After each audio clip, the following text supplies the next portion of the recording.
ଆପଣ ଦେଖନ୍ତୁ ସାମ୍ବିଧାନିକ ବିଧି ବ୍ୟବସ୍ଥା ଅନୁସାରେ ଆସେମ୍ବଲି ବା ପାର୍ଲାମେଣ୍ଟ ଚାଲେ ଏବଂ ଆସେମ୍ବଲି ସେସନ ଯେତେବେଳେ ଥାଏ ସେତେବେଳେ ବିଧାନସଭାର ସଦସ୍ୟ ଭାବରେ ବିଭିନ୍ନ କଥା ଉଠାଯାଏ, ବିଭିନ୍ନ କଥା ପ୍ରସଙ୍ଗରେ ଆଲୋଚନା କରାଯାଏ।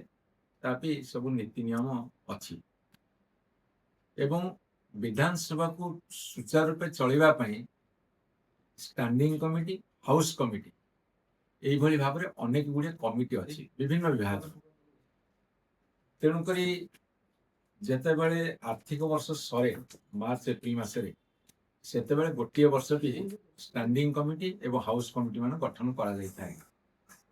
କିନ୍ତୁ ଓଡ଼ିଶା ରାଜନୈତିକ ଗଣତାନ୍ତ୍ରିକ ବିଧାନସଭା ଇତିହାସରେ ପ୍ରଥମ ଥର ପାଇଁ ଦେଖାଗଲା 3-4 ମାସରେ କମିଟି ଗଠନ ହେଇପାରୁନାହିଁ। ଗଠନ ନ ହୋଇପାରେ କାରଣ ଏତେ ପର୍ଯ୍ୟନ୍ତ ସ୍ପଷ୍ଟ ହୋଇନାହିଁ। କିନ୍ତୁ ଯେତେବେଳେ ଆମର ମାନ୍ୟବର ବିଧାୟକ ରଣେନ୍ଦ୍ର ପ୍ରତାପ ସ୍ୱାଇଁ, ଗଣେଶ୍ୱର ବେହେରା ଏବଂ ଅନ୍ୟାନ୍ୟ ଦଳର ସଦସ୍ୟମାନେ ଆକୁ ଡିମାଣ୍ଡ କଲେ, ତାପରେ କମିଟିର ରୂପରେଖ ତିଆରି ହେଇଛି।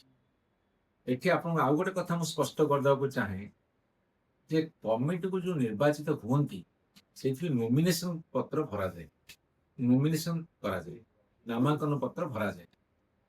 ତେଣୁ ବର୍ତ୍ତମାନ ଆପଣ ଯୋଉ ପ୍ରଶ୍ନ ରଖୁଛନ୍ତି କିଏ କୋଉ କମିଟି ଗଲା, କେମିତି ଗଲା, କିଏ କାହାକୁ ନୋମିନେସନ କଲା, ନୋମିନେସନରେ କିଏ ଦସ୍ତଖତ କଲା, କିଏ ପ୍ରପୋଜର ହେଲା, କିଏ ସେକେଣ୍ଡର ହେଲା, କିଏ ପ୍ରସ୍ତାବକ ହେଲା, କିଏ ସମର୍ଥକ ହେଲା, ସେଇଟା ଯେତେବେଳେ ଜଣା ପଡ଼ିବ ଯେ ଯୋଉ ବିଜେପିର 8 ଏବଂ କଂଗ୍ରେସର 3 ଜଣ ସସ୍ପେଣ୍ଡେଡ ଏମଏଲଏ ମାନେ ଅଛନ୍ତି ସେମାନେ କୋଉ ଦଳରୁ ଗଲେ, କାହିଁକି ନା ମୋ ପାଖରେ ତ কোনো ଖବର ନାହିଁ ତାଙ୍କ ପାଇଁ ନୋମିନେସନ କିଏ ଦେଲା।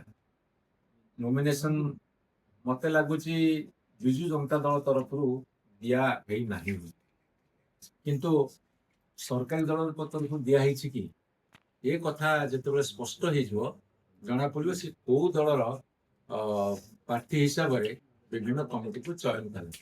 ସେଇଟା ସବୁଠାରୁ ବଡ଼ ପ୍ରଶ୍ନ। ସେଇ ପ୍ରଶ୍ନର ସମାଧାନ ହେଇଗଲେ ଜଣା ପଡ଼ିଯିବ ସେ କୋଉ ଦଳରୁ କମିଟିର ସଦସ୍ୟ ଭାବରେ ଯାଇଛନ୍ତି।